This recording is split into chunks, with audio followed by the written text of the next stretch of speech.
about to start. Give it another 2 minutes since more people are joining. Sopana, am I audible? Yes, yes. Right, thanks. Yeah.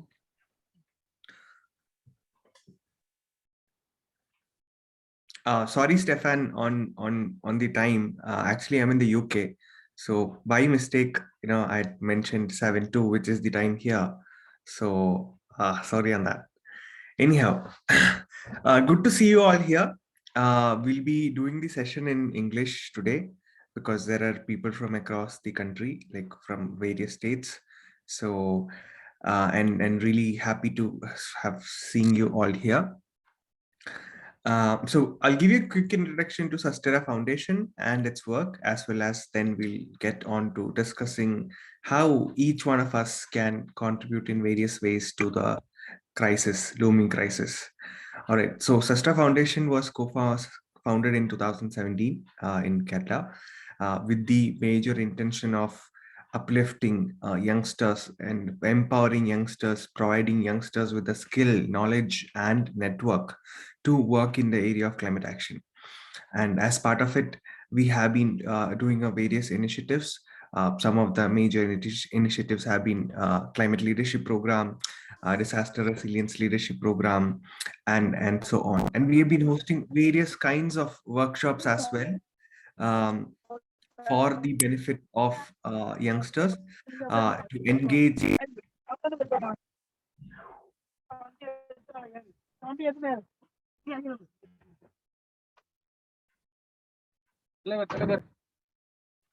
Okay, thank you, Raghu. So we have been engaging with multiple stakeholders as well. Apart from youngsters, we have been working with local government institutions, panchayats, municipalities, municipal corporations, various NGOs. Raghu, could you mute yourself?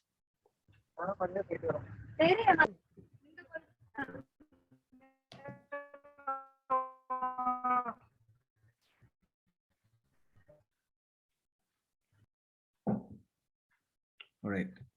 Yeah, so we've been engaging with various multiple stakeholders in the process of training people as well as working in the area of climate domain. So today the major topic that we'll be discussing is that how each one of us can engage in the process of mitigating impacts of climate change or reducing the impacts of climate change, or helping communities to adapt. To make it more simple, a lot of us around many a time we think about how can I contribute towards climate change, like the issue of climate change. What can I do? Is it that person? Is it that can just one person make a difference? It is the government that should be doing a difference. I might be an art student, and I might think, how can I contribute? Because I don't know the science of climate change. I might be an engineer, and I might not know how I can contribute towards the issues of climate change. So, but at the same time, when it impacts, when we feel the impact of the floods, the disasters across the country, it doesn't. Uh, the impacts are equal for all of us. It doesn't differentiate between whether you're an artist or an engineer or an IT professional or so.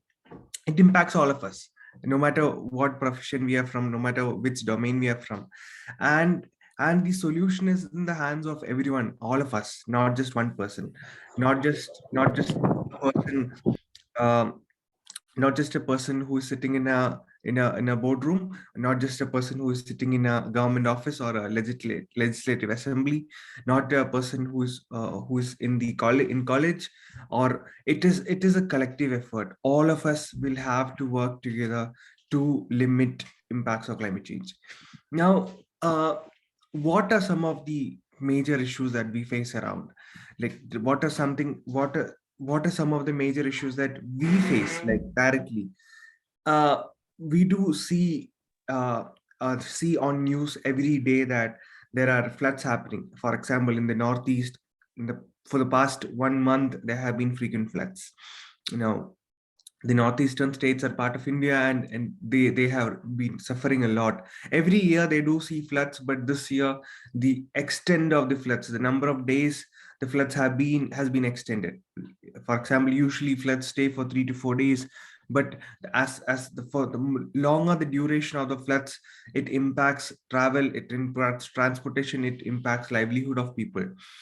Now, uh, what which other way is it impacting us?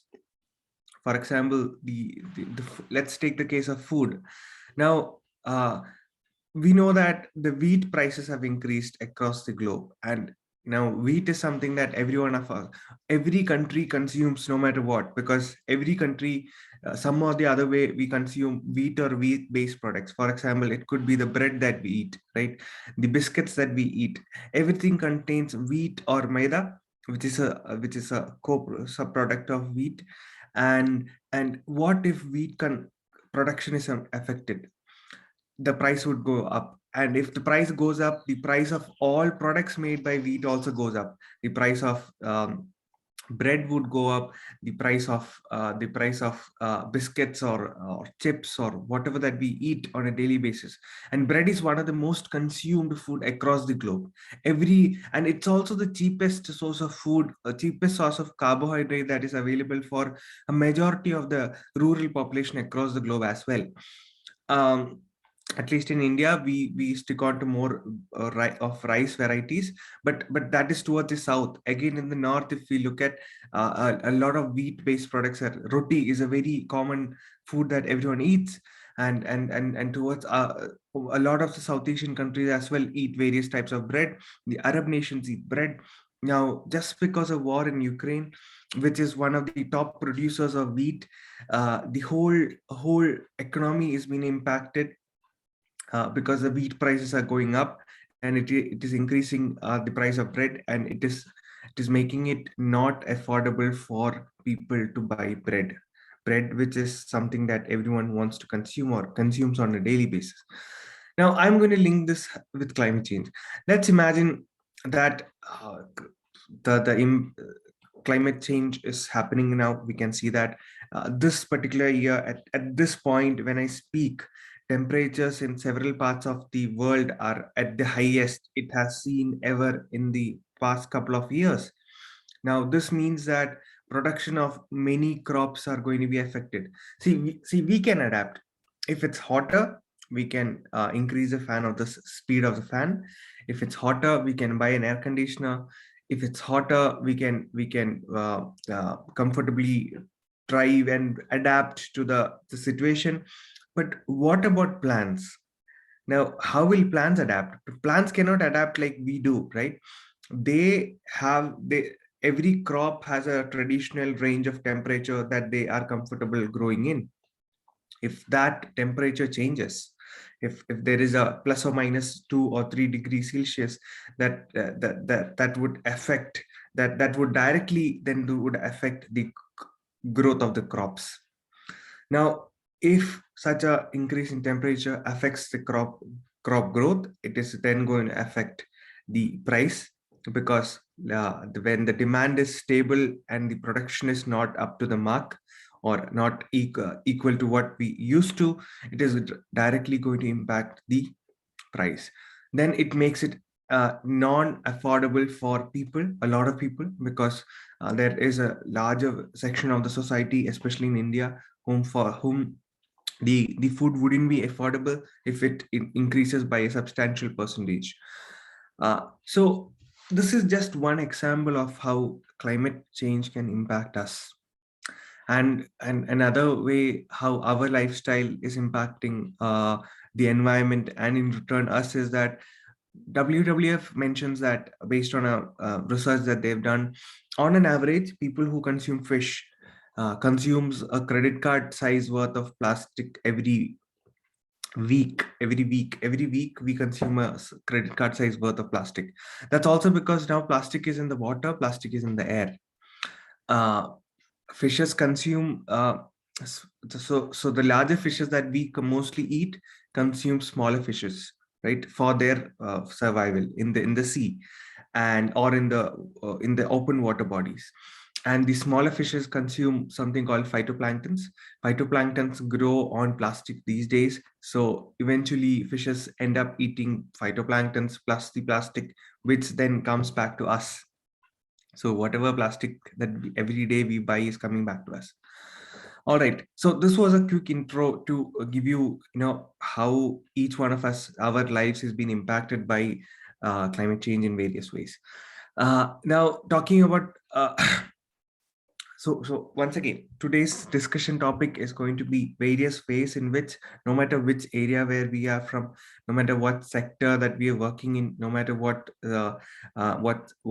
education you are pursuing, you're all we are all impacted the same way because of climate change, without any difference. And in terms of taking action as well, we'll all have to work together. It's not just upon Sastra Foundation or someone here who has been extensively working on climate change to solve the problem. It's something that we all have to work together on. We'll look into the various perspectives on this. Now I'll quickly start with a little story of my own. uh, I mean, I was in 2010. I was doing my graduation, and my area of work, study was psychology.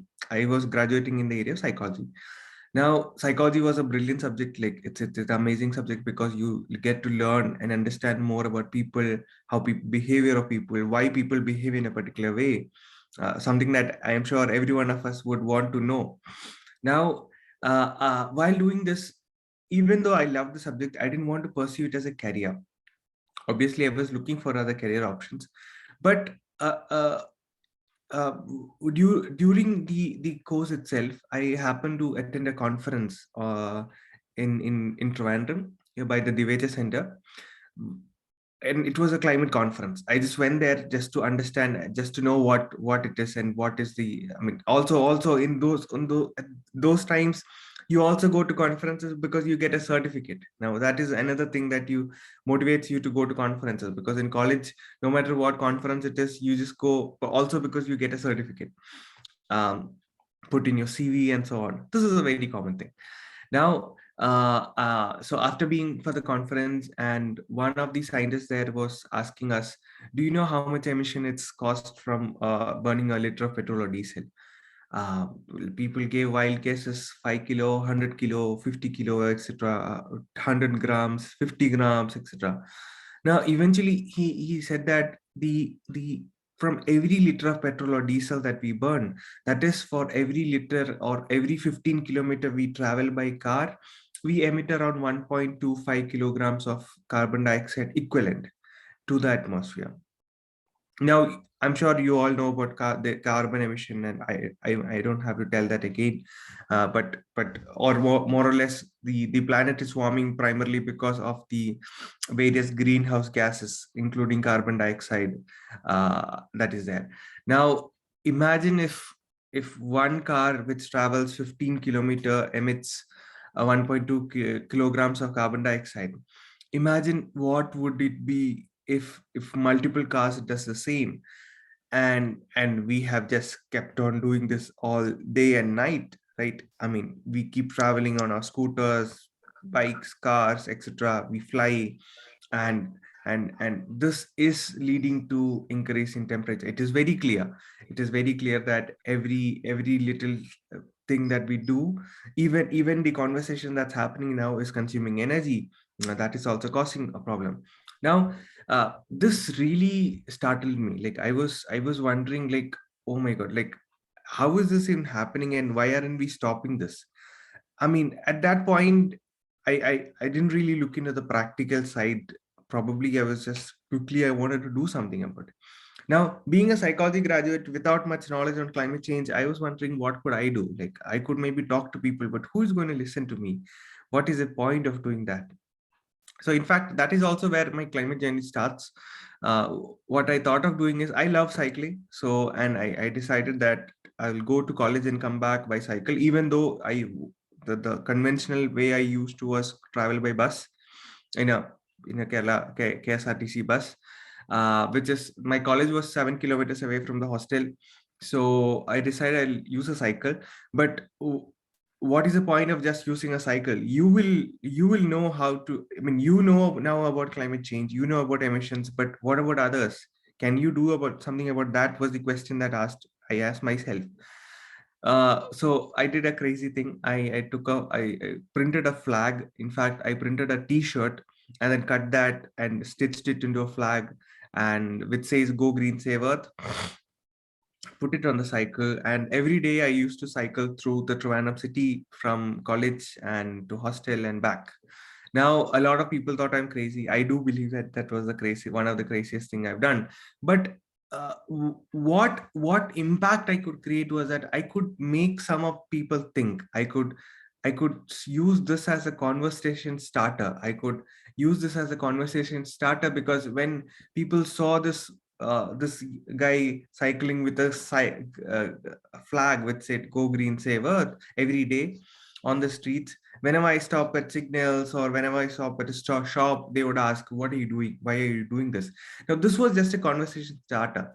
Now, even though I only cycled for an year because that was the final year of college, this really helped to start conversation and talk to people about the problems of climate change and whatever I learned. Now, I was a psychology graduate. I didn't know much, so but whatever I could find on Google, plus the what the scientists said, and out of passion started to do this.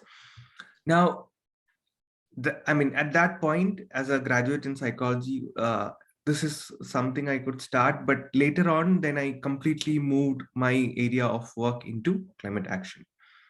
Well, this is an example just to show that, if you're really passionate, you can kickstart any campaign, and you can, I mean, no matter which area you are.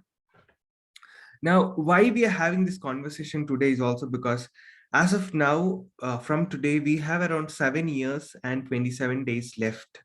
7 years and 27 days left, according to scientists, to do something major about climate change. That is, if we are not able to bring the emissions drastically in the next 7 years and 27 days, things, some of it could be irreversible. Some of the changes that is been some of the changes that is been expected to occur might be irreversible. For example, within the next 7 years and 27 days, if we are not able to drastically bring down the emissions by at least 50%, it is going to impact the glaciers, that is the Antarctic and Arctic ice sheets that we have. Now, imagine if that happens, all our coastal areas will be flooded. It would be underwater, and water would come in by a substantial amount, because the Arctic and Antarctic is melting. So this is just a simple example. Now now once again, to reiterate on what is happening and why it is all happening, like what is the major issue. The major issue is that our lifestyle, I mean, each one of our lifestyle, in the last 60 to 70 years, human beings have developed at a very fast rate. Like, we have gone leaps and bounds in terms of the ability to um yeah, Pavitra, could you mute yourself? Yeah. So in the last 60 to 70 years, development has happened at a very unprecedented rate. It has helped. It has certainly helped us a lot. Like, I am able to talk to you all I mean, we are all being able to just sit here from various parts of the world or country because of Zoom. Certainly, this has happened because we have a laptop, we have phones, etc. in our hand. But this kind of development that happened in the 60 to 70 years came at a cost. It came at a cost that is which is quite high and very hard for a lot of people to bear. Now, the cost of that is climate change. Because of industrialization and development that happened in the last 60 to 70 years, we have utilized a lot of resources. Like, for example, the phone that we're using now, or the laptop that we're using now, consists of more than 30 different elements from the periodic table. Now, the all of these elements come from various mining that happens in various parts of the world. The same way, we are able to talk to each other because of energy, electricity, and at least 70 to 80% of the electricity produced here among the cohort, among the group here, or the energy that you reaches at least 70 to 80% of the houses here are coming from coal power plants or thermal power plants, which emits a lot of carbon dioxide. So our lifestyle have been impacting climate change a lot. Like I mentioned, in the last couple of years, we have developed drastically, which is good for a lot of things. For example, in the health sector, uh, more than ever, we are able to treat a lot of diseases very fast.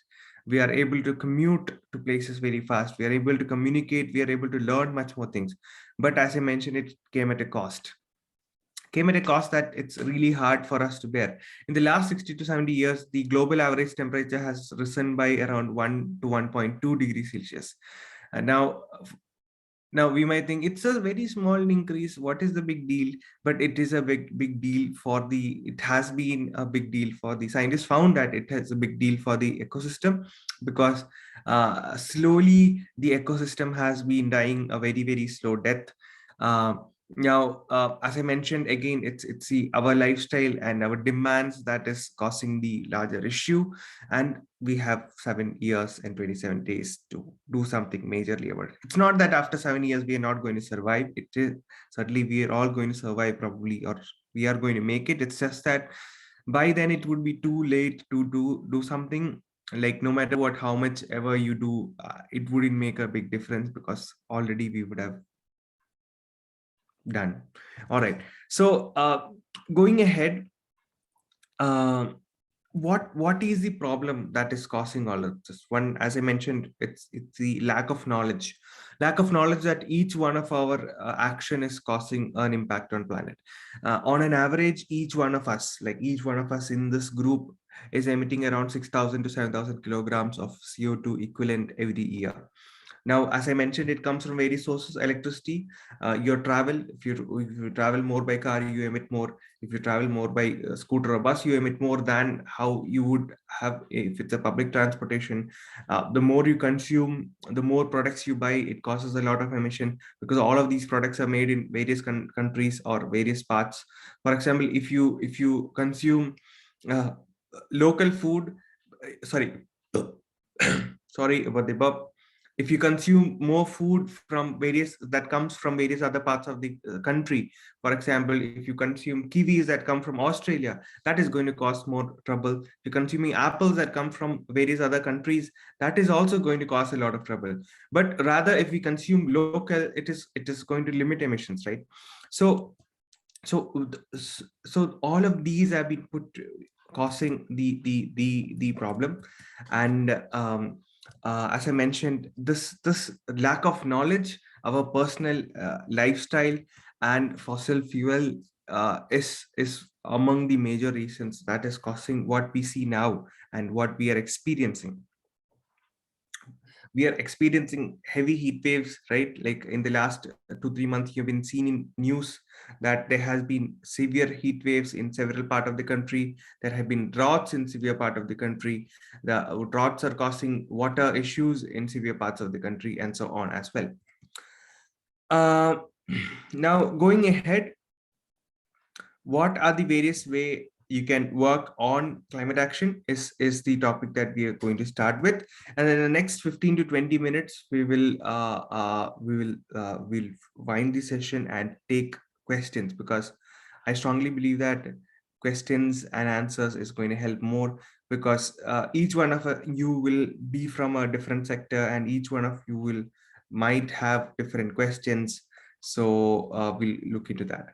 Now, let's say if you are working in a company, this is a very common scenario, that you are working in a company. Probably you will be an IT engineer or a software engineer or a mechanical engineer, and you're working in a company, whether it's a small workshop or a big company like Tata Motors. No matter what, in the company, you can do a couple of things that can promote sustainability. One is the one of the most important thing is energy. Now, uh, energy waste has been a major issue in India, and energy waste mostly happens through small industries and small companies which are not using energy in the right way or consuming more without lack of knowledge. At the same time, energy is also an area where you can produce. India being a tropical region, India has immense potential in producing solar energy. You can get a lot of solar energy, especially in the working time. Indian working time is usually from 9 in the morning to 6 in the evening, which is the time when there is lots of solar energy in our country. Now, if you're working in a company, if you're working in an industry, what are a couple of the things that you can do?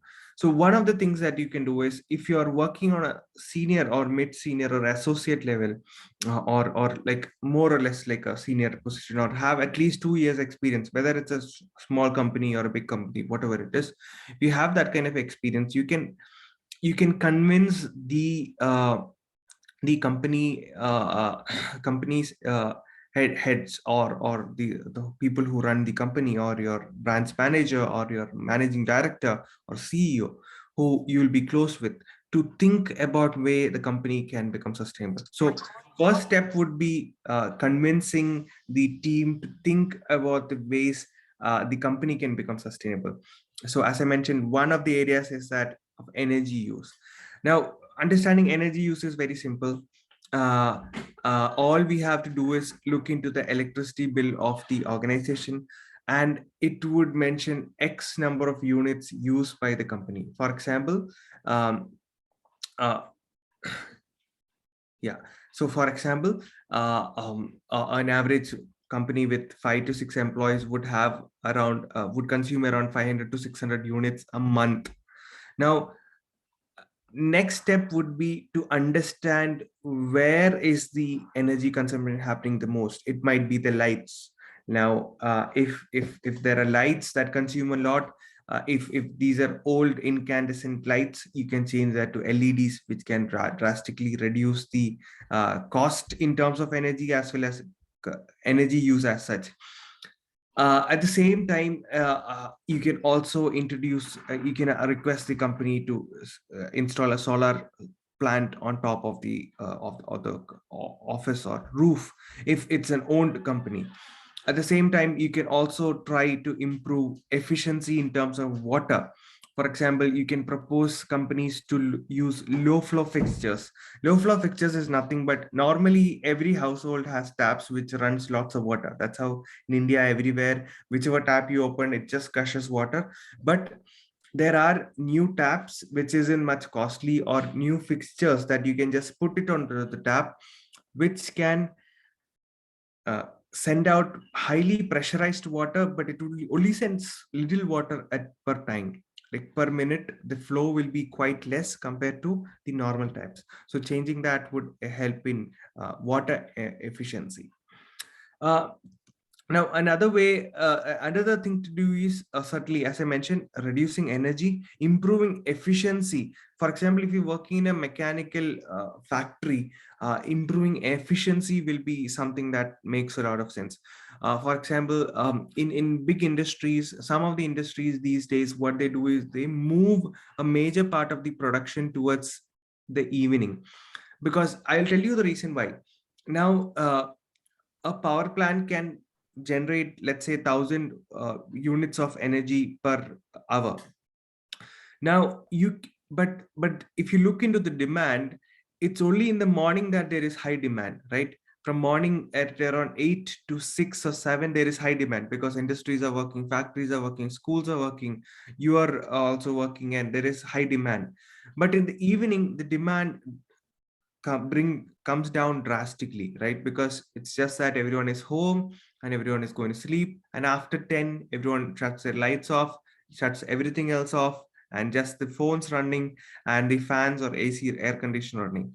Now now if but you can't just stop the power plant from generating energy. You can't just stop it like that. You can certainly limit the amount of energy produced by a small percentage, which I'm not really sure about, but you can't really shut down the whole factory for 5 6 hours, or energy producing plant for 5 6 hours.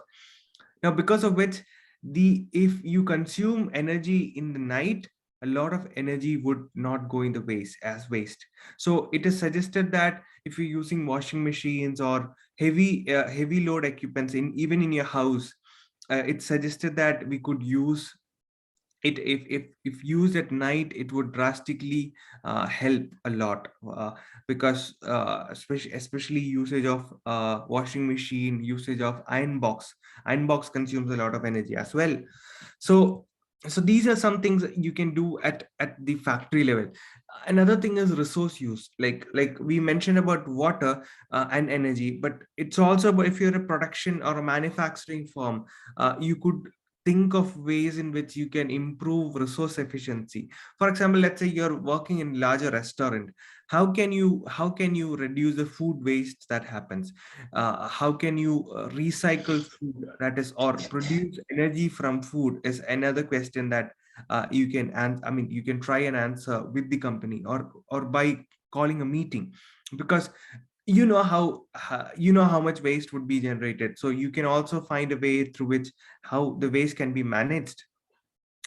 Let's say if you're working in a company which is producing something, and there is, you find that there is so much of waste that is generated from production. Now you can sit with the technical team or mechanical team and discuss ways in which you can reduce the waste that comes out from the factory. It could be wastewater, so then it could be wastewater recycling that can be done. So or if it is some, and if you are working in that company, you will know, okay, this space can be reduced substantially by maybe making some changes here and there, by tweaking small changes, or helping in the process of recycling, or even selling the waste to another organization that might make use of it. Now a lot of in a lot of cases, waste from one organization might be resource for others. So you could, but finding that for whom will this become a resource is quite important. Then you will be contributing towards a larger sustainability, right? uh, Now let's say if you're a college student, I guess I assume a lot of them are from college, who are being assembled here. Now college students can do amazing stuff, like there is no limit to what our youngsters could do. Prem Kumar, do you mind if I take questions in the end? Because in the end, I'll give you first chance to ask for sure, Prem Kumar. All right.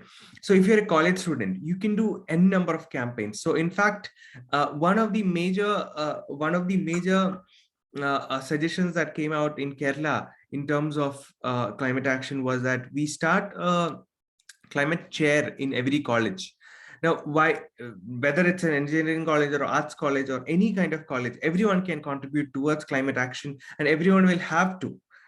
So in terms of the climate chair, the idea is that we have a climate change chair with students and college professors being part of the chair, and the chair can work closely with the local bodies, that is the panchayat or municipalities or municipal corporations in the area where the college is, and support in the work of climate action. But because surely these local bodies will be working with local bodies will be working on climate action, and I mean, passionate youngsters could always contribute towards that. The same way you can contribute towards technology. For example, you're an engineering student, you could think of innovative ways in which you could do innovative ideas on which you can do your projects on or assignments on, right? Like which can contribute towards a larger sustainability of the planet. You could contribute towards you can work on projects which can help in reducing emissions. You can work on projects that can help in reducing energy consumption, on solar based production, or something that no one has worked on. Like you could always think of such ideas where you could solve some of the you could do the projects based on some of the problems for which solution hasn't been found yet. The same way you can start campaigns in your local area. See, for example, one of the campaigns that I started in my college, for my master's, I graduated from the Tata Institute of Social Sciences. We had a very bad situation of water crisis in 2015, because even though it's a small campus, it has to cater for around 2,500 people. And we had a water crisis in the campus. I mean, I had worked before in water harvesting, and I knew that doing water harvesting in our campus can drastically bring down the crisis. So we formed a committee. We went to the director. We gave him a proposal saying that, see, sir, we have X number of amount of area from which X amount of water runoff happens, and all of this water goes into nalas or just to the canals. It gets waste. Now, sir, we request you to uh, install a rainwater harvesting system in the campus so that all the water that is running off can be stored in can be filtered and sent to the bore well from which the campus takes in water. Now this was done, and by the next year the water crisis was gone, because there was whatever rainwater fell into the ground was sent directly after filtration to the bore well from which it came from. Or this can be done similarly to in terms of wells as well. In rural regions or semi-urban regions, there are so many open wells. Water harvesting can be done in these open wells, because of which whatever rain that falls on the roof or on the surface, if it's a plain surface, that can be filtered and sent to the bore well or the well, thus recharging the groundwater at a very fast rate, or recharging the bore at a very fast rate. So, and the total cost for the college was just 6 lakh rupees. Now, I mean, being a huge college, spending 6 lakhs to solve the water crisis, they would save that money in 2 months of getting tankers to refill the tanks, right? So it made a lot of sense that way. So you can start impactful projects. You could try to solve a climate based issue faced by the college, or you could start a campaign in your local surroundings. You can start an upcycling campaign. You can start a campaign to for example, uh, some of us in the college, we started a campaign on reducing straws in the campus. For example, my partner who has worked on in NIT Calicut, she completely brought down the plastic straws being used in the campus and made it a plastic straw free campus altogether. A resolution was passed not to use any more plastic straws. Small steps can be done in college. See, and again, and this this doesn't have to be done always for, I mean, for protecting the environment. That is the major cause, but at the same time it also adds value to your career.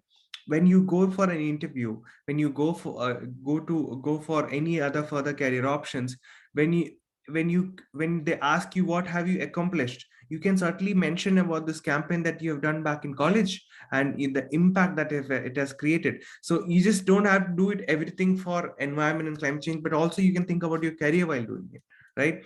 If you are an entrepreneur, or if you want to be an entrepreneur, climate change is an area where you have immense potential, in which you can start your own company and solve some of the issues. You can start company where you can introduce ideas, or for example, myself and my team, we have started an enterprise where old saris are converted into bags. See, I didn't have to know technical knowledge to do this. I just have to find someone who knew stitching.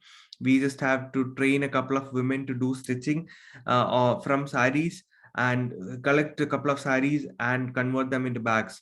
At least until the pandemic hit, we had around 30 to 40 women working part-time making these bags out of old saris, and we were selling it for conferences, marathons, etc. So this is a very simple enterprise idea.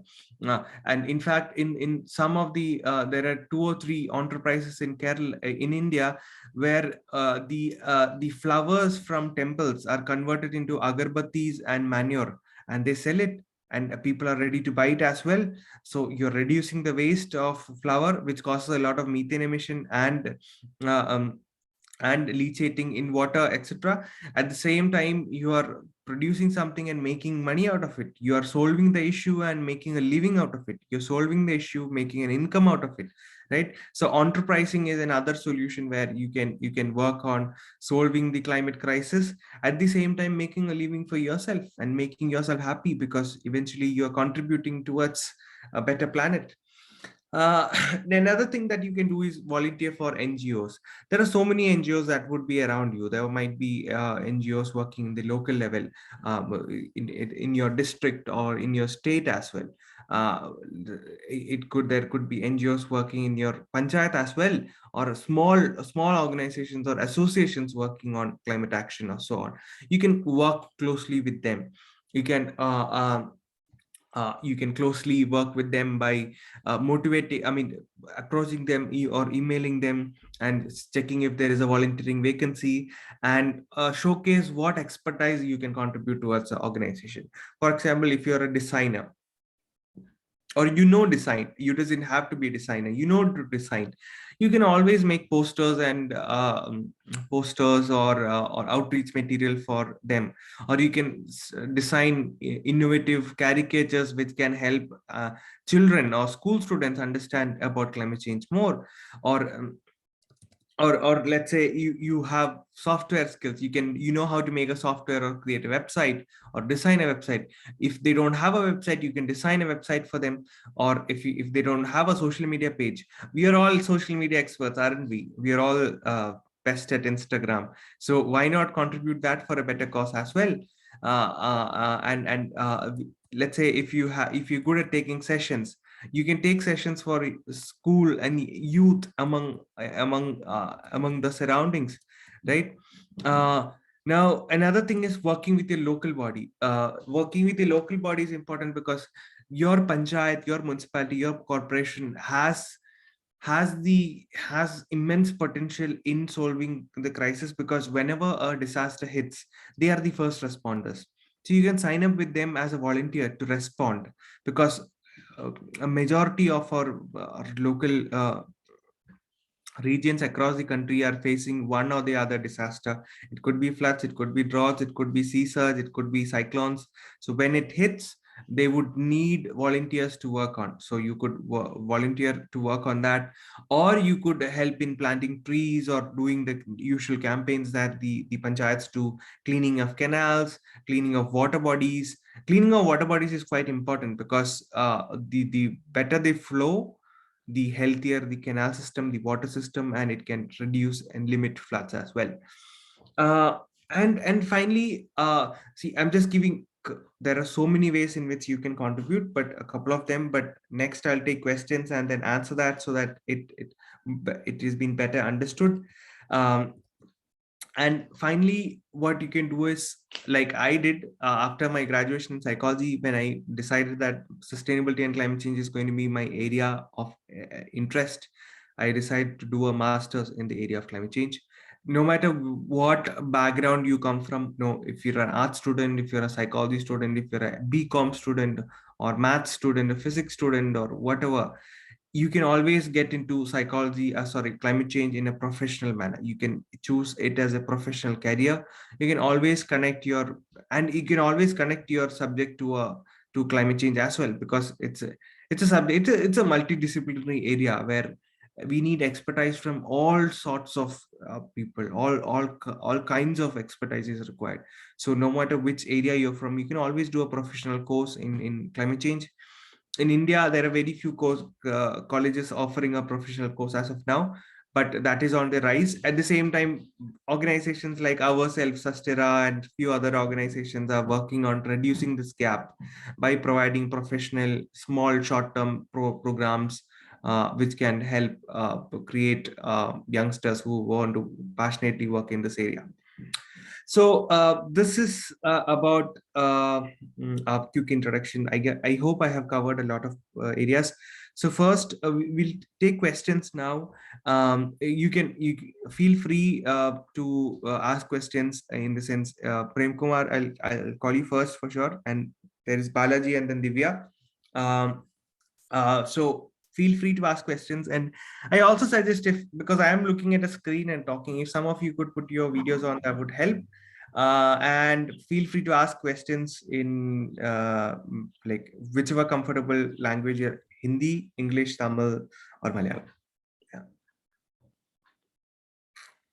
Okay, Prem Kumar, over to you. And then Balaji and then Divya.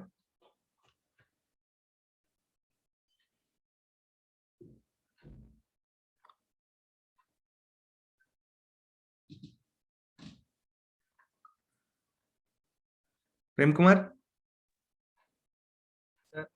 I think he has Can you see put, the chat, sir? yeah, in the chat. Can I read it out?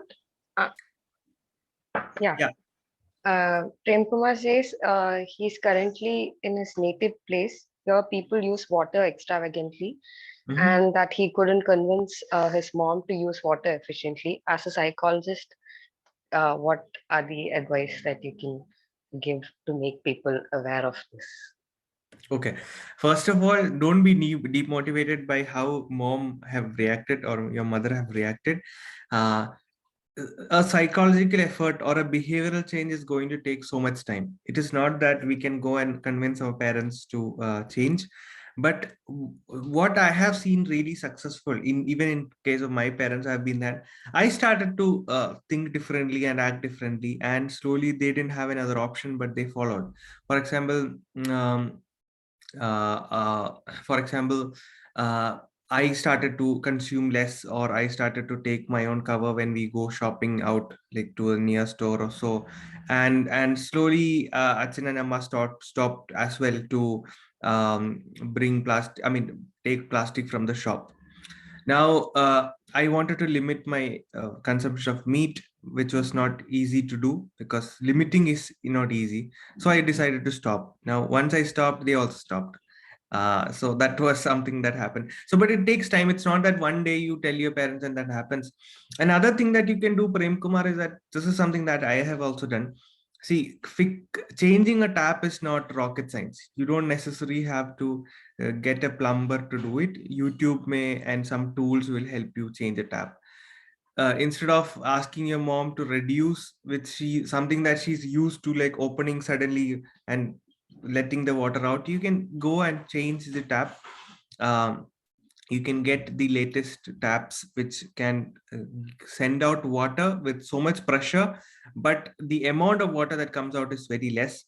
And that can be used. And if it's a kitchen tap, what I can do is I can give you a product. I mean, this is something that I have used. It's a small filter which you can put in the standard kitchen tap, and it helps to reduce water flow.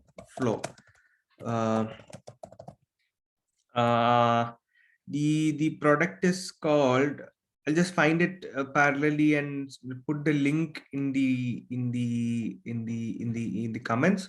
So Prem Kumar, don't worry, it takes time to convince people around, but once you start to change, and once you start to change, they are going to follow. At the same time, you might have to take some extreme steps, and then and now you can always try and tell and keep on pestering your parents, or keep on telling your family, tell them what is the problem, how it's causing a problem, etc. And you can always try and convince them in that way. Yeah. So this is a link. I mean, there are so many of these. In fact, uh, yeah, this is a product by Jal Jeevan Mission as well. So you just have to install this in the standard tap. See, I'm not sure if not every kitchen has a standard tap. If with the old tap it's not easy, then you'll have to change the whole tap. But if you can change the tap, that is the best thing to do, especially in the kitchen is where we use the most of the water that flows out. And even while washing hands, the hand wash area is where we or whether it's brushing or tooth I mean brushing, or washing your mouth, we use a lot of water, or a lot of water goes waste, especially when you're brushing, you keep it open and then clean the brush and stuff like that. So that all can be avoided, because this particular product can help to reduce the water flow and increase the pressure, because of its pressure is there, but at the same time, there is less water that goes out. I hope I have answered, Prem Kumar. If you have anything, just put it in the message. Maybe I can answer. Balaji, uh,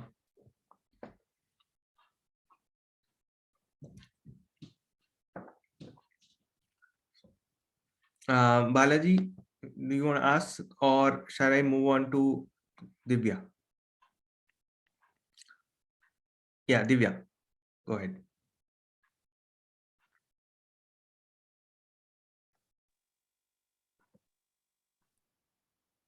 Hello, hi.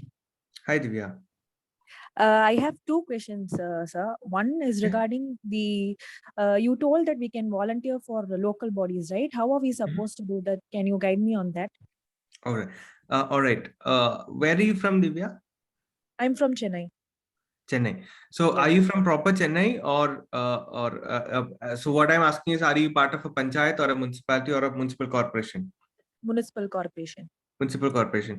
So, Yes. being from a municipal corporation, it might be a bit hard to find the right person or area with which you can volunteer or coordinate. But for example, in Kerala, we have something called emergency response team. Every corporation and municipality have a ERT, and we can go and volunteer with them.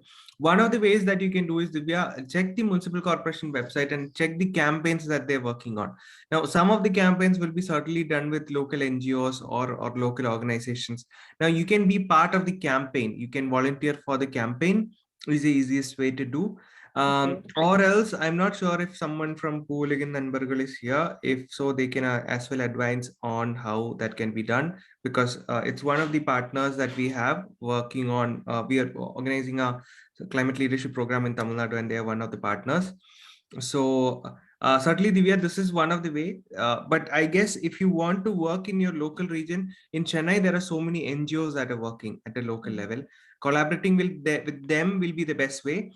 In terms of orals, it is the panchayats at which it is easier to coordinate and collaborate with. At the MC level, unless you find the right person, it might be a bit difficult to work with them. Yeah. Okay. Second question. Yes, my second question is I'm currently now working in an organization that is LEED certified. But there Okay. are some areas where we are struggling to mitigate, like say water consumption and energy consumption. So how do I go about with it, and how do I suggest ideas from my end? So where should I Now, start for that? you are working as I mean, with the organization works as a lead consulting agency, No, right? no. Actually, our industry is a manufacturing unit, and Hmm. my work is it is with regard to production. So Okay. we belong to a unit called operations.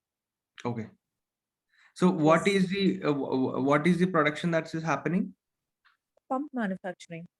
Pump manufacturing. Yes. Okay. Now, the question is that how can you manage water and energy? Is that so? Or No, we already have a lot of initiatives going on, but right now, from my end, I have found out that there is a struggle to manage the consumption, energy consumption, and water consumption. So okay. where do I figure out that this is the idea that we require, and this is where an improvement is needed? How do I go Okay. about that? Yeah, so the first step would be, see, I am not an expert energy auditor, but from my limited knowledge, what I can say is that first step is to identify the total energy consumption of the unit, which is available in the electricity bill, which if you can access, it mentions the amount units being consumed. Now, the next step is to identify the easy things that we can identify higher energy use of. For example, if there are, let's say there are 10 old bulbs that are there, even if it's CFL, let's say there are 10 or 15 old bulbs that are there, or let's say there are 15 fans in your unit which are old fans. Now, if you can if you change 20 CFL bulbs to LED, this is going to limit the energy consumption of lighting by half, because a CFL consumes around 15 to 20 watts, while on a commercial purpose that would be different, but LED consumes even half, like just Yes. half. The same way, if your company has fans, now the older general fans consume around 65 to 70 watts. Now that can be changed into BLDC fans, brushless DC motor fans, which consumes only 28 watts at its peak power, which is the highest speed, and it's silent as well. And the Okay. fan is not that expensive. It is as cheap as the normal fans. Nowadays there are also companies, I guess in Chennai there are, Coimbatore there are so many, which converts old fans into BLDC. It's a different motor. It consumes just half of what a normal fan consumes. So once both of these are done, then you'll have to go to the next level of identifying where exactly all the energy emissions energy is being consumed in terms of the manufacturing unit, or the machinery, where it consumes the most. What can be what can the change, small changes can be made to limit the energy consumption, and also, as I mentioned, the timing of use, etc. Mhm. Yeah. Could you also suggest any ideas to mitigate the AC consumption? So for air conditioner, the only way to do is say, always use air conditioner at 21 or 22 degree or 23, because see, human body just have to be in a comfortable surrounding. It doesn't have to be a cold climate. So if we put the thermostat at 23 or 22 degrees Celsius, means the AC wouldn't keep on running. It would shut down in between once the temperature is stabilized and then start again.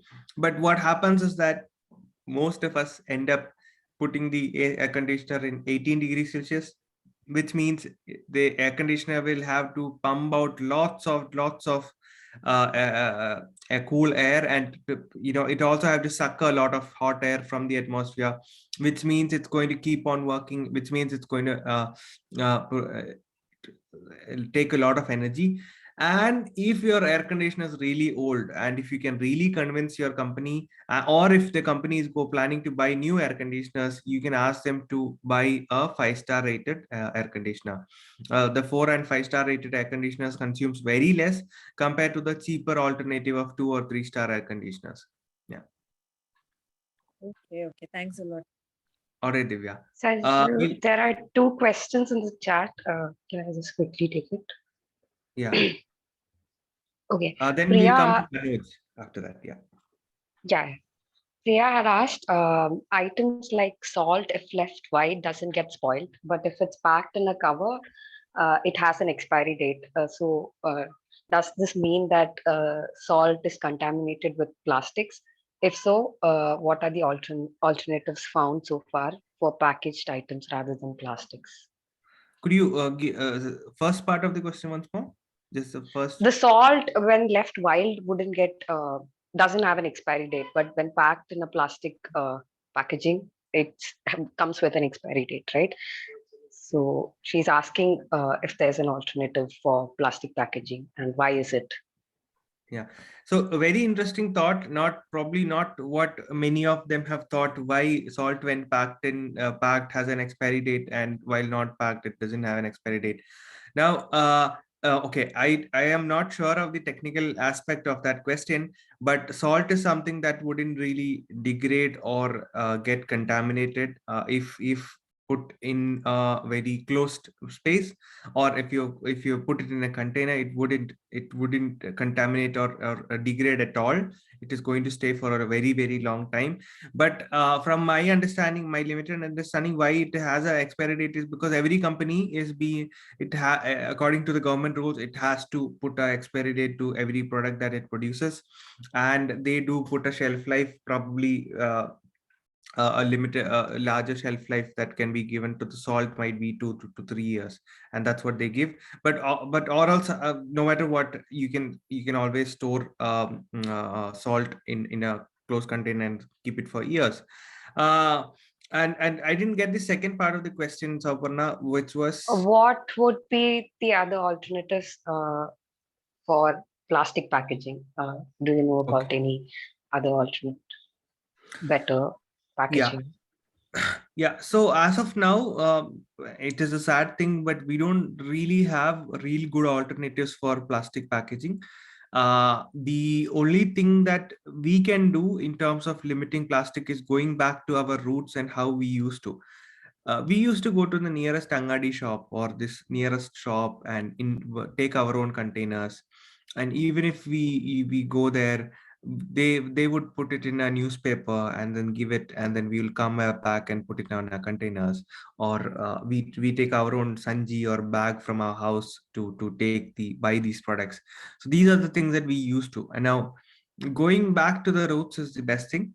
So for example, finding places where even now you can get products in loose is one of the best thing that you can do. And taking your own containers to buy it also is another thing, or taking paper bags to buy them is also a good thing, or recycle paper bags, the brown ones, not in fresh ones. Now in terms of plastic alternatives, there are some alternatives, and even the scientists are really working hard on finding good alternatives. But as of now, the alternatives that you have, which is PLA plastic, polylactic acid plastic, which is an alternative form of plastic, but which is formed from either cornstarch or potato starch. It is a good plastic it is a good alternative, but there are a couple of problems. One, you need to grow potatoes and corn to produce that. Now, growing potatoes and corn means more land. More land means more forest is being degraded. More production means more water is consumed. Now, all after that, it is processed and then it's converted into plastic, which means you need an industry where after planting of corn, that product is being converted into plastic. So that's one part of the problem. Now, the second part of the problem is that the polylactic acid based plastic also takes time to degrade. It of course it does disintegrate in a natural way, but it takes more than like 10 years to disintegrate, and till then it acts as such as a plastic itself. And it can only be destroyed easier if put in a particular condition, like I guess boiling water, and it would just dissolve. That's one way of eliminating it. Or else if you just put it in a landfill, it's going to take 10 to 15 years itself to disintegrate, is what my limited knowledge is. Then obviously there is paper as an alternative, but I mean, a lot of companies are now coming up with the saying that they are doing paper packaging. But imagine, paper also comes from cutting trees. Now, cutting trees is also causing a problem. So the best thing to do is always going back to our roots. Imagine we didn't have any of these. How would we survive? We would have gone to the shop with our own Sanji or bag. We would have bought products in the newspaper that they give, right? They would give a newspaper, or maybe buy the products, and or we would locally source things, or we exchange among our neighbors, and we grow some of them as well. So these are the simplest things that we could do, right? Yeah. All right. Another question. Yeah, it's about 1 second. How Anandaraman says he read about you, and he would like to know how you ended up as the climate youth leader at the UN, and what are the projects that you are working on right now. Okay, that's a long question, long answer. Do you mind if I take it in the last, Anandaraman? Yeah, I will answer to Manoj, and then Ananta Madhav, and then in the Manoj end. sir has been part of our many roundtables. He's running the organization grassroots. Yeah. Hi, Manoj. Hello കേൾക്കാമോ? കേൾക്കാം. ഒന്ന് രണ്ട് കാര്യങ്ങൾ ഞാൻ ഒന്ന് share ചെയ്യാണ്. എനിക്ക് തോന്നുന്നത് വെച്ചാല് നമ്മൾ ഈ അടിസ്ഥാനപരമായ മാറ്റം വരേണ്ടത് നമ്മുടെ വീടുകളിൽ നിന്ന് തന്നെയാണെന്ന് എനിക്ക് തോന്നിയിട്ടുള്ളത്. നമ്മളിപ്പോ കൂടുതലും ഈ വെബിനാറുകളൊക്കെ ഹെൽപ്പ് ചെയ്യും, പക്ഷെ ട്രാൻസ്ഫോർമേഷൻ നടക്കുന്നില്ല. വ്യക്തികളിൽ ട്രാൻസ്ഫോർമേഷൻ ഇല്ലാതെ നമ്മള് ഇപ്പൊ വെബിനാറുകളിലും സെമിനാറുകളിലും ഒതുങ്ങി പോകുന്നില്ല നമ്മുടെ പ്രവർത്തനങ്ങൾ. അപ്പൊ മണ്ണിൽ ഇറങ്ങാതെ ഈ സസ്റ്റൈനബിൾ ലിവിങ് എന്ന് പറയുമ്പോൾ അത് നമ്മൾ പഠിക്കേണ്ടത് ആദിവാസികളിൽ നിന്നാണ്. അപ്പോ എനിക്ക് തോന്നുന്നത് യങ്സ്റ്റേഴ്സ്, ഈ വിഷയങ്ങൾ താല്പര്യമുള്ള യങ്സ്റ്റേഴ്സ് ആദ്യം വേണ്ടത് ആദിവാസി ഊരുകളിൽ പോയിട്ട് ഒരു മാസം 2 മാസം ഇവരുടെ കൂടെ ജീവിക്കുക എന്നുള്ളതാണ്. അല്ലാതെ നമ്മൾ ഞാനിപ്പോ കഴിഞ്ഞ 25 വർഷമായിട്ട് ഈ മേഖലയിൽ കേരളത്തിൽ പരിസ്ഥിതി സമരങ്ങളെ കുറിച്ചും ഇപ്പൊ എന്റെ താല്പര്യമുള്ള മേഖലകൾ ഇതൊക്കെയാണ്. ഒന്ന് പെർമകൾച്ചർ, പിന്നെ ഫുഡ് ഫോറസ്റ്റ്, ഇതൊക്കെയാണ് ഞാൻ ചെയ്തുകൊണ്ടിരിക്കുന്നത്. അപ്പൊ നമ്മള് ഈ സ്കൂളുകളിലും കോളേജുകളിലും നമ്മൾ പോകുമ്പോൾ കുട്ടികളിലേക്ക് നമുക്കിത് ഒരിക്കലും കൺവേ ചെയ്യാൻ പറ്റില്ല. അതായത് മണ്ണിൽ ഇറങ്ങാത്ത കുട്ടിയോട് നമ്മൾ പശ്ചിമഘട്ട സംരക്ഷിക്കണം അല്ലെങ്കിൽ മഴക്കാടുകൾ സംരക്ഷിക്കണം എന്ന് പറഞ്ഞാൽ കുട്ടിക്ക് ഇത് മനസ്സിലാവില്ല എന്നുള്ളതാണ് ശരിക്കും. അപ്പൊ നമ്മള് വേണ്ടതെന്ന് പറഞ്ഞാൽ എക്സ്പീരിയൻഷ്യൽ ലേണിങ്ങിനുള്ള സ്പേസുകൾ ഒരുക്കുക എന്നുള്ളതാണ് നമ്മൾ ആദ്യ ഘട്ടത്തിൽ ചെയ്യേണ്ടത്. അല്ലെങ്കിൽ നമ്മൾ ഈ വെബിനാറിൽ മാത്രം ഒതുങ്ങിപ്പോവും. നമ്മൾ we will do a lot of energy audits, energy management, ഇതിനെക്കുറിച്ചൊക്കെ നമ്മൾ ദീർഘമായിട്ട് 2-3 മണിക്കൂർ സംസാരിക്കാം. ഇതുകൊണ്ടൊന്നും ട്രാൻസ്ഫോർമേഷൻ വ്യക്തികളിൽ ഉണ്ടാവാൻ പോകുന്നില്ല. ഇപ്പൊ അടിസ്ഥാനപരമായിട്ട് നമ്മൾ നേരിടുന്ന ഏറ്റവും വലിയ വെല്ലുവിളി എന്ന് പറഞ്ഞാൽ ഇപ്പൊ ക്ലൈമറ്റ് ചേഞ്ച്, ഗ്ലോബൽ വാർമിംഗ്, ഇതൊന്നുമല്ല. അടിസ്ഥാനപരമായിട്ട് നമ്മൾ നേരിടുന്ന വെല്ലുവിളി എന്ന് പറഞ്ഞാൽ മനുഷ്യന്റെ ആർത്തിയാണ്. അതിനൊരു സ്പിരിച്വൽ ട്രാൻസ്ഫോർമേഷൻ വേണം. അത് എങ്ങനെ കൊണ്ടുവരും എന്നുള്ളതാണ് ചോദ്യം. അപ്പൊ ഇതാണ് എനിക്ക് പറയാനുള്ളത്. Yeah, thank you, Manoj sir. Thank you. അത് വളരെ വളരെ ശരിയായിട്ടുള്ള കാര്യമാണ്. ഒരു എക്സ്പീരിയൻഷ്യൽ ലേണിംഗ്. ഇപ്പോഴത്തെ കുട്ടികളോട് പാൽ എവിടുന്ന വരുന്നതെന്ന് വെച്ചാൽ അവര് ഫാക്ടറിന്നാ വരുന്നതെന്ന് പറയും. അപ്പൊ അത് മാറണം. So what Manoj sir was telling is that he's a experienced environmentalist, and he has been working on a lot of initiatives. He has been closely working with our team as well on some of the issues and discussions. What he makes, the statement that he made is that we have to start to experience life as it is, and especially life of how tribal people live, the simplicity of the ways in which tribal people live with and in unison with the nature, because they live with nature, in unison with the nature. They respect the nature. We have to learn from them how to do that. We have to learn from them how to produce food, our own food, consume with what we have, and not over consume. And he also mentions about the point of not being greedy. So it makes a lot of sense, because a lot of the youngsters these days as well, they are not really aware of the roots of where we are from and where we're coming from, how things are and how things are changing. So understanding the roots, understanding the soil, understanding that we are also part of the nature, and we are not someone who came to conquer it. We're just part of the nature. So how can we behave like being part of the nature? Just to give you an example, we are totally dependent on the nature and its services. ഉദാഹരണം പറയുകയാണെങ്കിൽ example is that honeybees, almost 1/3 of all the pollination in the world is done by honeybees. 1/3 of all the pollination. Imagine if there is no honeybees, we will have to do manual pollination. For the food that we eat, we'll have to do manual pollination. So everything is connected, and we're just part of the nature. Understanding this is a very important thing, and what Manoj sir said makes sense, because more than conversation that is happening like this, we have to understand and try to understand the local issues, work with the communities, and work in the grassroots. Yeah. Thank you, Manoj sir, for that. Anantha Madhavan. Hello, sir. Yeah. So you spoke about social entrepreneurship. The opportunities about social entrepreneurship, right? So could you throw more light on where social entrepreneurship stands today? Because I'm asking strictly in terms of, it's not like your usual starting a software company kind of entrepreneurship or anything like that. It's completely different, where it has always been the case where for raising money or for raising funds, you have to start GoFundMe campaigns, or you take in funds only through donation and running it as a NGO kind of a thing.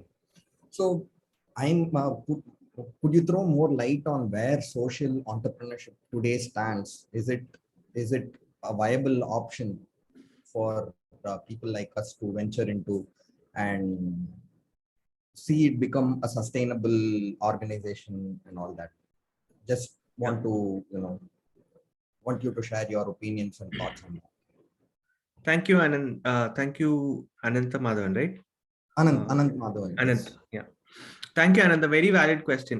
Now, Anand's question directly to answer that, the current scenario is that social enterprises are being supported, and the social enterprises are certainly creating so much value to the living conditions that we are in.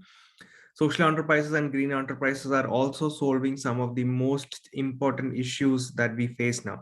But to answer in a simple word, why some of the social enterprises are not being successful is that when people start social enterprises, even in that case, my case as well, we only think about the social side of it. We think about how people can benefit, and how community can benefit, how environment can benefit, and very less time do we think of profit and the need to scale up.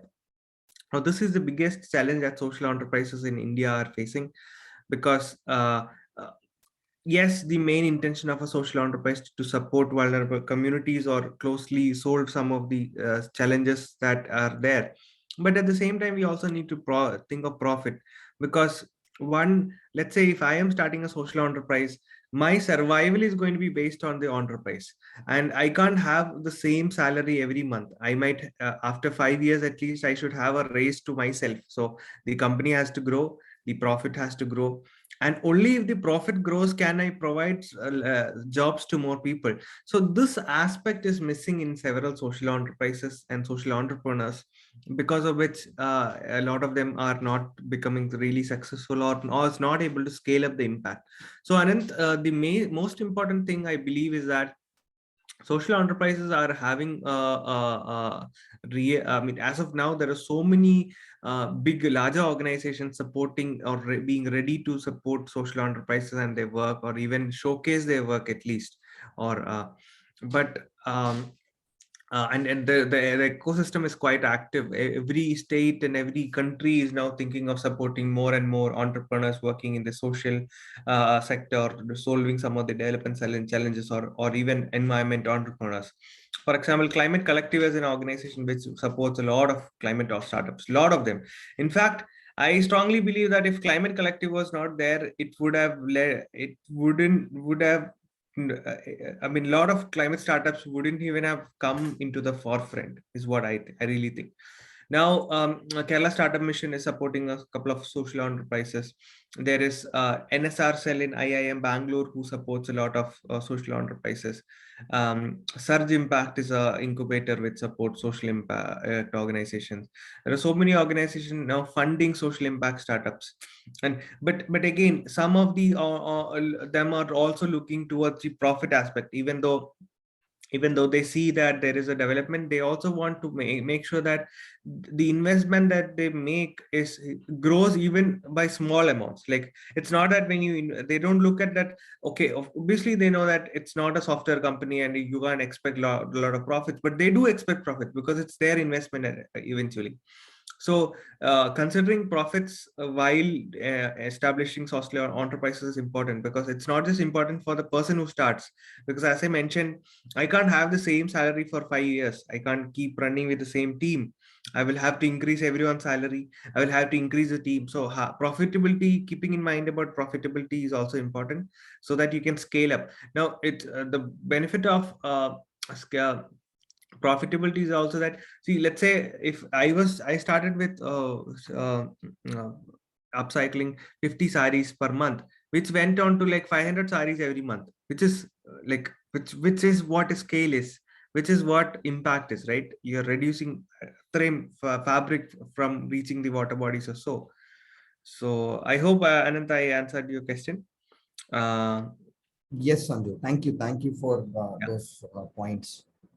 Yeah. All right, Manoj. Sir, do you hear me? Yes.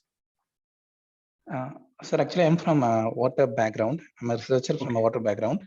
All So I right. used to wonder that I have attended a few conferences where we have mostly discussed about the advanced techniques to recharge the water to the aquifer, like that. I have attended. But usually, like for example, if you take Chennai city, it was highly urbanized. Even though you have adopted a number of techniques over there, you cannot supply the demand.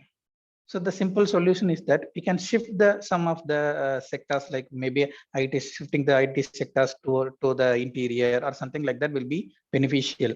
But as far as I know, the people, the both government agencies and other departments are focusing on recharging the Chennai aquifer rather than go for a simple solution like shifting some particular sectors to other districts. So it will also it's both way, like if they are shifting a huge sector like IT sector, no, almost 25% of the Chennai city population will be reduced. And that Chennai city it was developed in it's like what to say, its development is it's high when compared to other districts. So if you're shifting that sector to other districts, that particular district will also develop, and you can also manage the water crisis in Chennai city. Why such simple solution was not discussed, rather than going for construction of dam or check dams or infiltration pond? Such kind of things are there in Chennai. Even recently, two more projects to construct two more check dams in Adayar and Poom River, I guess. Okay, so why such things are there? Because as a researcher, I know what is right or not in terms of data, what I have get and or what I have other people are published. But as a common people, I can think like this, like why such simple solution is there with us, but we are not using that. Rather than we are going for tech. Okay, which even though I'm not sure, like if you are going for a construction of dam or other such structure, it won't purify the water in a short term because it will take several decades. But before that, we are again polluting the same environment. That is mainly because of the population. So, what's your opinion on that? Yeah, Manoj, this is more of it has multiple dimensions to this problem. Now, one is a political issue. Now, you know how political aspects work, right? Like, if there is a profit that comes, or if there is a development that is coming, and the politicians are always pro-development, which we can't always blame them, because it is the vote bank for them.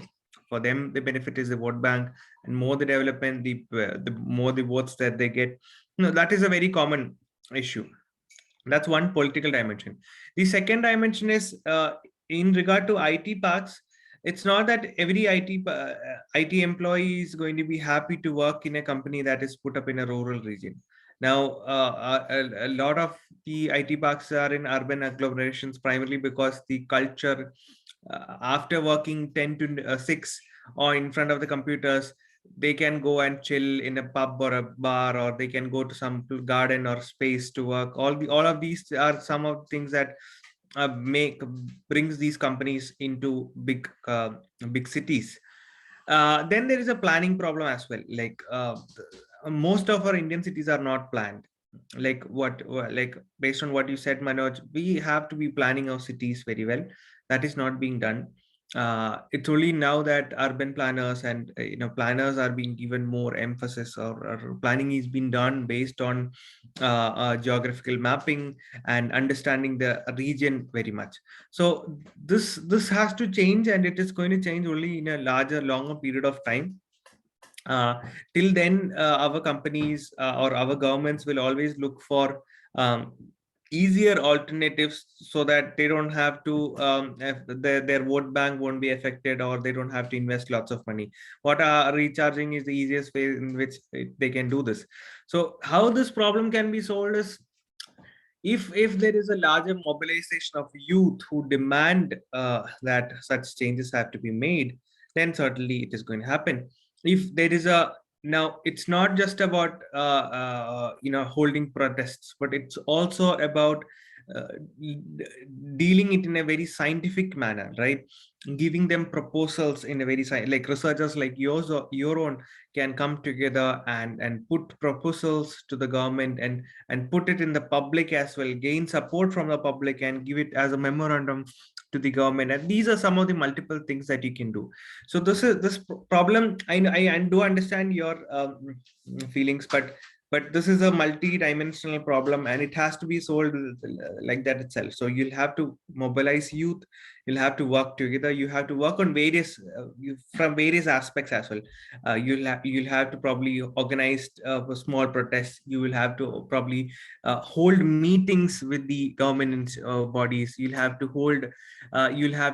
give scientific data recommending that we need to change, or this is not how the way Chennai needs its development.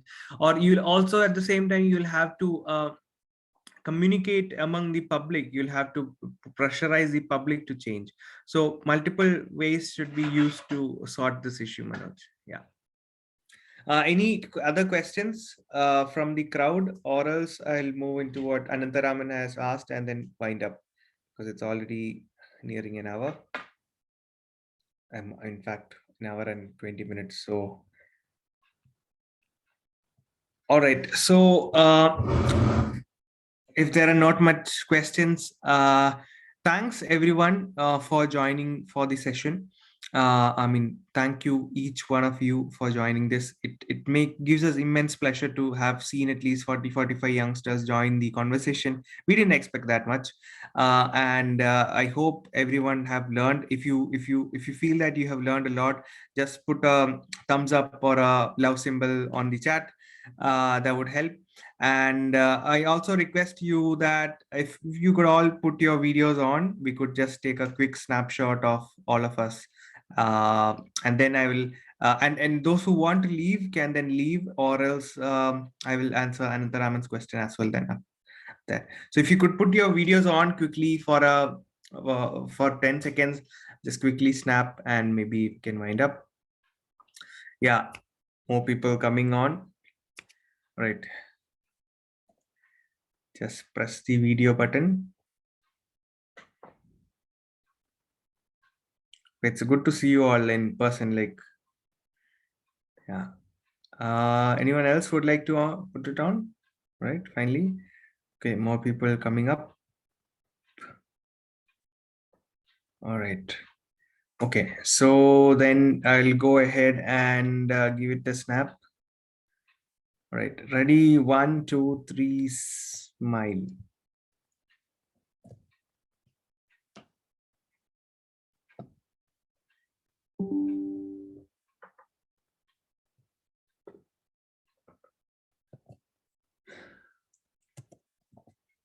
All right.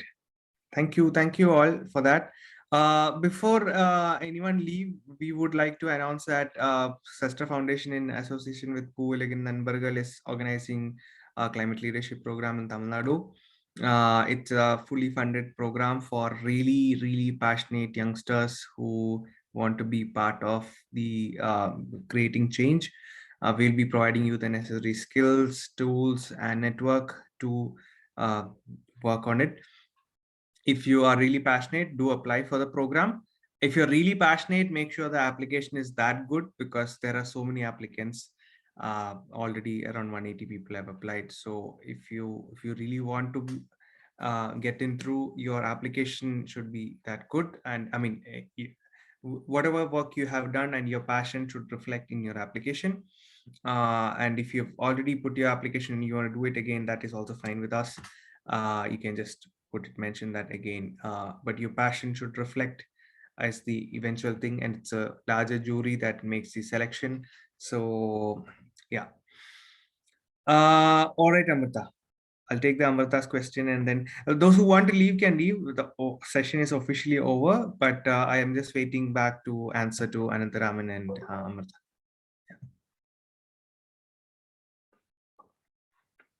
Amrita, go ahead. Okay, so my ഇതൊരു general question ആണ്. Okay, capitalism നമ്മളെ പ്രകൃതിനെ ഭയങ്കരമായിട്ട് ചൂഷണം ചെയ്യുന്നുണ്ട്. അവരുടെ ഒരു ഗ്രീഡിന് വേണ്ടിയിട്ടും സാമ്പത്തികമായിട്ടുള്ള ആവശ്യങ്ങൾക്ക് വേണ്ടിയിട്ടും ഗവൺമെന്റ് അതിനെ കൂട്ടു നിൽക്കുന്നത് നമുക്ക് പലപ്പോഴായിട്ട് കാണാൻ പറ്റും. ഇപ്പോ പല എക്സാമ്പിൾസ് ഉണ്ട് അതിന്. അപ്പോ ഇതിന്റെ ആഫ്റ്റർ എഫക്ട്സ് എപ്പോഴും കൂടുതലായിട്ട് നേരിടേണ്ടി വരുന്നത് ഏറ്റവും സാധാരണക്കാരായിട്ടുള്ള അടിത്തട്ട് വിഭാഗത്തിലുള്ള മനുഷ്യന്മാരായിരിക്കും. അപ്പോ അത്തരത്തിലുള്ള ജനങ്ങളെടുത്ത് ഇങ്ങനെ വെച്ചാ ഈ ക്ലൈമറ്റ് ചേഞ്ചിനെ കുറിച്ച് അൺഅവെയർ ആയിട്ടുള്ള ജനങ്ങളെടുത്ത് എങ്ങനെയാണ് എനിക്ക് പറയാൻ പറ്റുക, നിങ്ങൾ പ്ലാസ്റ്റിക് പബ്ലിക് സ്ട്രീറ്റിൽ എറിയരുത് എന്നൊക്കെ, അങ്ങനെയുള്ള കാര്യങ്ങൾ എങ്ങനെയായിരിക്കും എനിക്ക് പറയാൻ പറ്റുക? എനിക്കത് പറയാൻ വല്ലാത്തൊരു ബുദ്ധിമുട്ട് അനുഭവപ്പെടുന്നുണ്ട്. അതേപോലെ തന്നെ ഇപ്പോ സാർ നേരത്തെ ഞങ്ങളുടെ വീട്ടില് 6 മണിക്ക് ശേഷം ഇങ്ങനെ അയൺ ചെയ്യുക അല്ലെങ്കിൽ അങ്ങനത്തെ അധികമായിട്ടുള്ള ഇലക്ട്രിക് യൂസേജ് ഇല്ല. അതിന് കാരണം ഗവൺമെന്റിന്റെ മുമ്പ് ഒരു ആഡ് വന്നിട്ടുണ്ടായിരുന്നു, പ്രൈം ടൈം 6 to 10 കറണ്ട് ഉപയോഗിക്കുന്നത് കുറയ്ക്കണം എന്ന് പറഞ്ഞിട്ടുള്ള. അപ്പൊ ആ ആഡൊക്കെ ആളുകളിൽ ഇൻഫ്ലുവൻസ് ചെയ്യുന്നുണ്ട് പലതരത്തിലായിട്ടും. അപ്പോ ഗവൺമെന്റിന് ഇത്തരത്തില് ക്ലൈമറ്റ് ചേഞ്ച് റിലേറ്റ് ചെയ്തിട്ടുള്ള ആഡുകള്, അവയർനെസ് പ്രോഗ്രാമുകള് കുറച്ചും കൂടെ സാധാരണ മനുഷ്യന്മാരിലേക്ക് എത്തുന്ന തരത്തില് ചെയ്യാൻ പറ്റുമല്ലോ. അപ്പൊ അതിന് നമുക്ക് എന്താ ഗവൺമെന്റിൽ ഫോഴ്സ് ചെയ്യാൻ പറ്റുക? അപ്പൊ 2 ക്വസ്റ്റ്യൻ ഉണ്ട്. അമൃത, ഞാൻ ഇംഗ്ലീഷിൽ ആൻസർ ചെയ്തോട്ടെ? Sure sir. Is there anyone else who's not from Kerala? I guess there are Alay is not from Kerala. Yeah, okay, I'll just answer in English. Okay, so the question that Amrita asked is that capitalism is a major issue. I mean, capitalism is causing a major issue, and because of which it is impacting a lot of our lives as well, like especially people in the people in the lower sections of the society are being impacted the most. So how can we tell them that, we tell people in the lower sections of the society who are impacted, like who are economically impacted, how can we go and ask them to stop using plastic or not to avoid plastic? But the major issue has been caused because of the capitalistic growth. Now, Amrita, answering this question, I mean, this is a very interesting question, and let me give you another statement back. I'm not giving an argument. I'm in support of your statement. Now, a lot of the environment related discourses have suggestions regarding to reducing meat and fish consumption. കടലോര പ്രദേശത്തുള്ള അല്ലെങ്കിൽ coastal people living in coastal region, can we go and ask them to reduce fish consumption? No, you can't, because that is their only source of protein. അവരുടെ major ഉപജീവന മാർഗം മാത്രമല്ല, അവരുടെ ഭക്ഷണത്തിന്റെ പ്രോട്ടീന്റെ major പങ്ക് വരുന്നത് is from fishes. Now we can't go and ask them to reduce fish consumption. The same way, obviously, reducing meat consumption helps in climate change, but in rural regions of Ladakh, Leh, I was fortunate to do an internship there. You can't ask people not to eat yak meat. They eat yak meat. You can't ask people to eat yak meat. A lot of communities, and let's take the case of a farmer, a dairy farmer who has 5-6 cows. Now, traditionally, what people used to do is that they grow the cattle. Once they grow the cattle, after 7 or 8 years, or I'm not sure of the number of years that the cows can lactate. After the lactation period, if the cow is to be remained in the dairy, it is going to cost the farmer a lot. Now, what traditionally would happen is that they consume it for meat, and they also consume, they sell so that they can earn income, and the leather is being used for or various products as well. So this was how in the olden days we used to do, but it was very sustainable. You didn't grow cattle just for meat, or you didn't grow cattle just for its skin. It was a sustainable manner where we lived in unison. The urine was used, the cow dung was used, and after its lactation period, obviously, since it becomes expensive to manage, it has been killed or been used for other products. Now, I'm not saying that that is the right thing to do, but it was the sustainable way. For communities who are dependent on yak or meat or fish, you can't ask them to stop, but for others we can. So it, as you said, Amrita, ഈ സാധാരണ ആൾക്കാരോട് പോയിട്ട് നമുക്ക് plastic കുറയ്ക്കാൻ പറയുന്നതിൽ point ഇല്ല, അവരോട് അത് ചെയ്യണം എന്നും ഞാൻ പറയത്തില്ല. പക്ഷേ അതേസമയം പ്ലാസ്റ്റിക് കുറയ്ക്കേണ്ടത് നമ്മുടെ എല്ലാവരുടെയും റെസ്പോൺസിബിലിറ്റിയാണ്, നമ്മൾ എല്ലാവരും കുറയ്ക്കേണ്ടതാണ്. അപ്പൊ ആദ്യം നമ്മുടെ ചുറ്റുമുള്ള plastic, the people who can avoid plastic, people whom you think we can convince them to avoid plastic, we have to talk to them, we have to convince them, and then move on to next level to maybe convince or discuss these points. And one of the major issues is also that there is no system in place where plastic can be managed. It's only now that a lot of places, especially in Kerala, there is plastic collection and then recycling and all. And that is also, it comes at a cost. You'll have to pay 50 rupees to do that, 50 to 100 rupees in some places. So all of this has to be considered. So I wouldn't say that we have to talk to people who are already economically suffering that now you have to reduce plastic as well, because their emission is the least. In fact, India's per capita emission, average emission is only 2 tons, which is 2000 kilograms. That is also because a major percentage of the people around us consume very less of energy. It's only us, people like us, who have probably have at least a house and facilities like that, consume 6,000 to 7,000 kilograms of produces emissions of that scale. So, and that's answering one of your questions. And second question, answering your second question is that certainly KCB's campaign has helped, I know. And if we need more campaigns such as those, we need to propose such campaign ideas to the government as well. Because let me frankly tell you something, like people in government organizations or offices, a lot of them are old school people, like they have been there for 20 years or 30 years. They I mean, most of them except a few, they just come there, do their job, go, nothing out of the box. So maybe this might have been an idea of someone out of the box who decided that we'll push a campaign where we'll ask people not to use electricity during that period.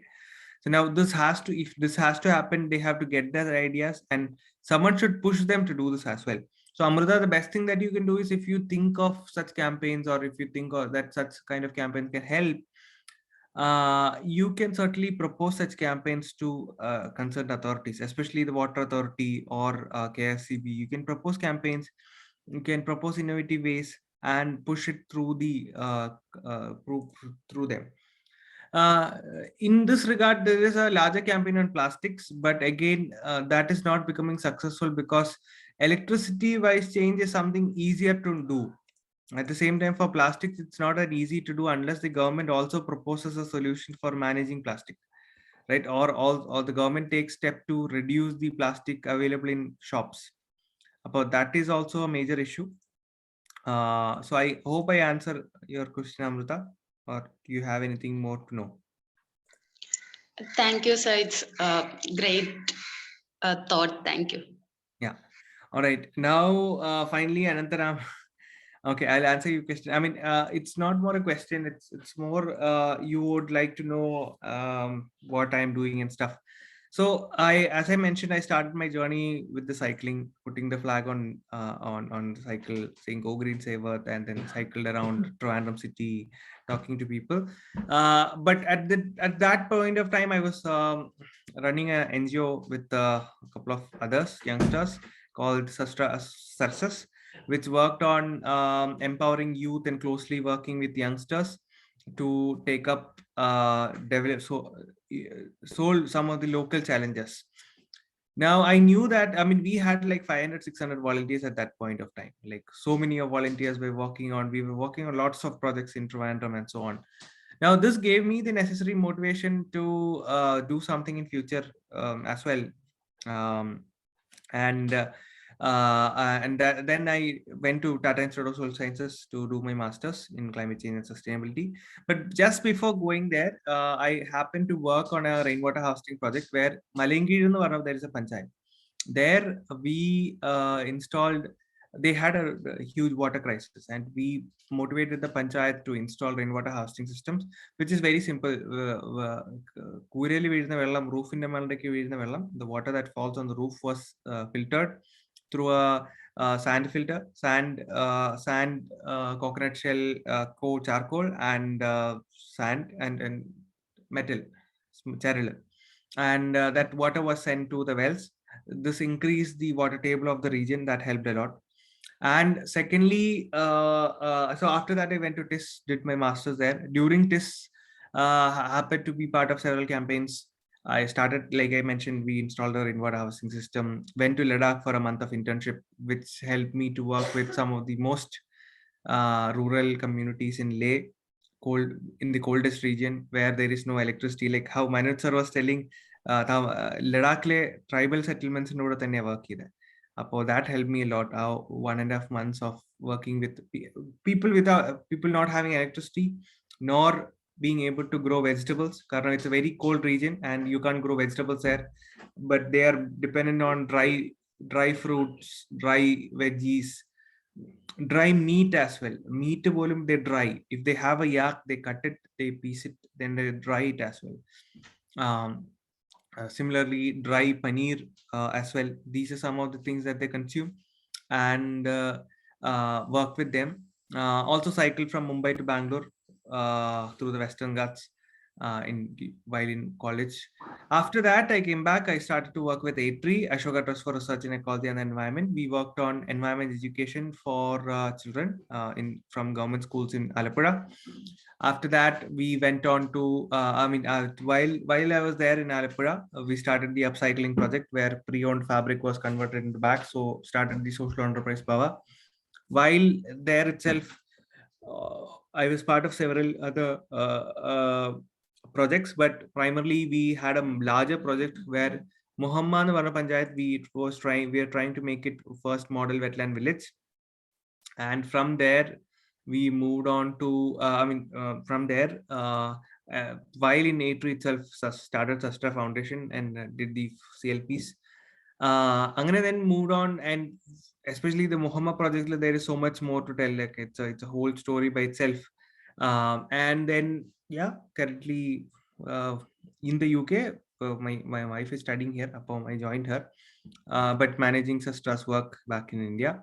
And so UN Youth Leader, I mean, they had seen my work, purpose in UN India. They did know about my work. So primarily the intention was that they wanted to showcase our work to other youngsters as well, so that they can also take up climate action at another level. So this was about the short journey. Yeah. All right. So I think it's already 8:38. Sorry, here it's 8:38. There it might be around 1 o'clock. Okay. Without further, I hope there are no further questions or queries. If you have quickly, maybe I can take one, or any comments if you want to.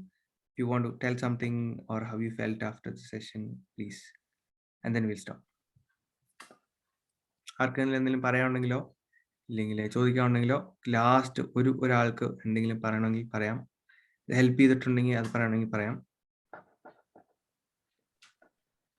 One question from my side. Yeah, Kabir.